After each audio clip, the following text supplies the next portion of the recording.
Hello, 95% men, 5% women. If the stats are correct, welcome back to the Jack Sunday Show. I'm Brad Jackson, and today we're taking an in-depth look into some of the questions you guys asked us about our decisions with the things we put into the fuzz, the things we took out, and why we made it the way we made it. My name is Brad Jackson, and whether I'm flying airplanes or building pedals, I'm always learning. Join me, and together we'll expand our horizons. This is Jackson Audio.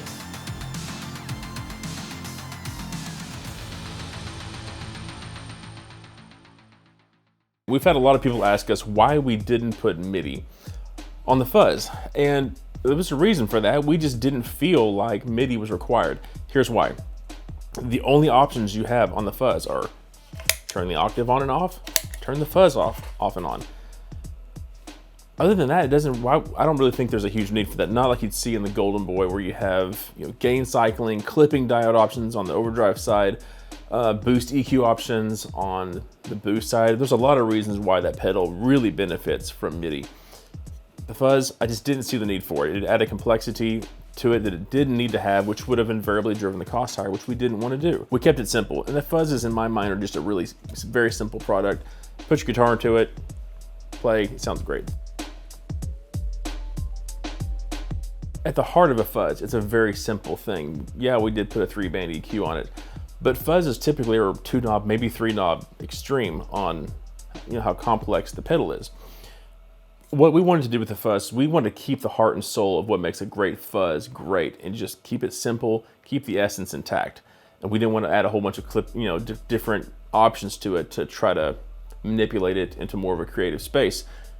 What we wanted to do is keep it simple, and if you want to modify it and change modules, well great, that's your choice. You can do that. You can get the modules you want for the sound you're going for. But the core thing for us, trying to keep the essence of what makes a great fuzz great, and that is really the simplicity of it. Another question we've had about the fuzz is, why didn't you just go ahead and put all the modules in the pedal from the beginning and make it one big thing? Well, if we had done something like that, yeah, that would have been a perfect use case for MIDI, because you could have switched through all the different modules. But simply, here's the reason why we didn't do it. It's just too much stuff to put in here. Well, you have 4 different circuits. They're all really high gain fuzz circuits. There is a thing called parasitic oscillations in pedals. They exist in any audio device whatsoever, guitar amplifiers, pedals, etc. You put something really high gain next to another circuit that's really high gain, they have a propensity to couple together and start oscillating and squealing. You've probably seen that sometimes. You take a guitar amp, turn it wide open, and it just starts squealing at you. Or a pedal will do the same thing, it'll start squealing. So there's another reason why having 4 or 5 high gain fuzz circuits in one pedal just stacked on top of each other, that's a recipe for disaster. So there's a lot of reasons why we didn't do that. It just didn't make a whole lot of sense. And also, if you have 4 circuits that are locked in, kind of hard-coded into the circuit board, well, that's all you're ever gonna have. You don't have the chance to buy something new or swap it out. So as we continue to keep coming out with modules, you can still update your fuzz, which is something you could not have done if we put all of it in one. And it seems like people are really digging the modular idea. We've got guys that bought tons of those different things, and they're using them to great effect. So I think it was a good thing. I think we implemented it fairly well, and I think people are digging it. So for those reasons, I think it was a good move. Also, I just didn't want to make a complicated fuzz pedal. I wanted to make something really fun to use and simple. Just as a for instance, these are 3 different circuits. This is the Fuzz Face Vintage, the Tone Bender Mark II, and the Fuzz Face Modern. So here's 3 circuits. There's just not really enough room in the pedal to stick it all together as one big circuit board with all these different circuits inside of it. So it makes sense to kind of have it be a modular thing. So yeah, we definitely thought about it. We considered it, and I actually did prototype it at one point, but it just didn't make sense in the long run to have all those high gain things so close together. And also I was concerned that it just physically would not fit and work correctly. So that's why we went against that idea. All right, this pedal is the pedal whose name we dare not speak. It's the pedal that started as a very successful product for us, and we had to change the name to Asabi and make it a bit of a different pedal. We actually changed quite a few things in it. But we've had questions from our viewers saying, hey, what happened there? Why did you change the name of this unspeakable product to the Asabi? Well, the short version is this. In 2016, Jackson Amp Works released an amp called the El Guapo. Did great for us. It's something we released with Josh Smith, and it was a super fun amp, and we sold it for several years. Well, we made a pedal with that similar name and found out that someone else, another company, had that name and they asked us to change it, so we obliged them. But could it be that once again, you are angry at something else and are looking to take it out on me? Long story short, because we had to change the name, we thought, okay, let's not just change the name, let's do some things we wanted to do for a while, because this is a good chance to go ahead and put pause on it, re-envision it, and re-release it. So what we did was we made the product modular.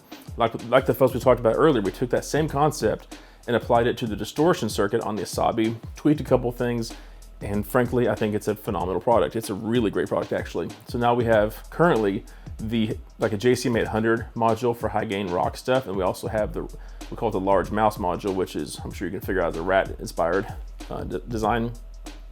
But that is it. That's the only reason why we changed the name of it, just because we were asked to, and we wanted to be good neighbors in the industry. We didn't want to pick a fight with anybody, so we thought, let's just go ahead and take the low road and change the name and move on. So it worked out well for us. People were really cool about it. Mateus was great about it. It gave us a chance to make it a little bit better product in our minds. It's been doing great for us ever since, so there's really no harm, no foul on our part, and so that is the story behind why this pedal became the Asabi.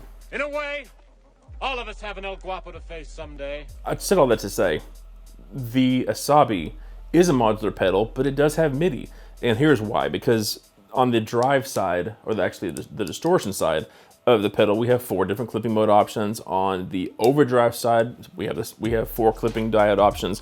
We have gain cycle, we have all these cool things. You can turn stuff off and on. So because there's so many options in the pedal, it makes a lot of sense to go ahead and go MIDI with it, just so people can take advantage of those features in a live playing environment. So hopefully that kind of helps you understand why we make the distinction between a product that's really fully featured and has lots of bells and whistles versus the Fuzz, which at its essence is a very simple product. It just makes more sense to take a product like this and make it MIDI versus a very simple product and leave it kind of, like, let's just call it analog, like with the click switches and that kind of stuff. So hopefully that kind of gives you an understanding of why we do what we do and the thought process behind it. But thank you guys for asking the question. It's a great question and we appreciate it.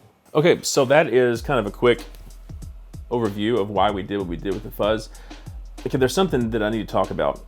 When you're designing anything, there's always this threshold of kind of a matrix of cool and practical, where you have to have features in it that make something cool.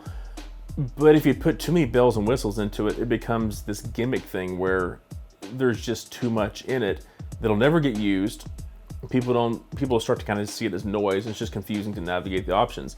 And I live there all the time trying to just make those decisions between, is this cool or is it just too much? And we always me and Juan have a saying at the shop where, like, I don't want to design everything to be a battleship, because my propensity is to do that. I always, work all night. I'll be jacked up on coffee, trying to design something. And with no one to say, hey, that's a terrible idea, I'll just keep rolling down a path of ideas. And then I'll talk to Juan or someone else in the morning and be like, hey, this is what I came up with last night. Is it cool? And Juan's great about this. He'll say, yeah, that's cool, but no one's ever going to use that. That's a great idea, but you think it's cool, but Brad, you're not your customer. And that is a huge, huge thing to learn in any industry, is that you are not your customer. If you're designing something, you're building something, always try to keep your customer, your market in mind and what they need out of your products. If you do that, they'll come back to you, because you're designing tools that fix problems that they're dealing with, not necessarily, oh, wouldn't it be cool if it did this? And if it washed my car too, that'd be awesome too. Well, keep it within the confines of what the product needs to be. That's why we actually we reined the Fuzz back a little bit, because yeah, we thought about doing all the crazy bells and whistles and actually have a prototype of it. It doesn't sound as good as this, I'll tell you that much, just because it's just too much stuff going on. So you gotta learn when enough is enough, and you've also got to know when, hey, that's a cool feature that's compelling. That's a really good reason to buy this product. So there's always kind of a balance there, and that's a line that I try to walk all the time on every product I ever do, even products that I'm just thinking of. What is that imaginary line between cool and that's just too much? So there's my perspective on the Fuzz. Hope you enjoy it. Hope you're enjoying this web series. It's a whole lot of fun for us to do it. We're learning a lot about our customers, because y'all are being very generous with your questions and your comments. And we're learning more from you all the time about what makes a great product, what you need from products and what you don't need from products. And questions like, why not MIDI? I mean, we've got that question at least 10 times. Why not MIDI? Well, there's why. We don't really feel like it needs it. Why not shove every circuit into the pedal to begin with? Well, I don't think it needs it. I think it's going too far personally. And actually it's somewhat limiting, because you can't expand it in the future. So anyway, that's we're learning those things from you, and it's really great to hear your perspective. So as always, thank you for watching the show. It's a blast to do it for you.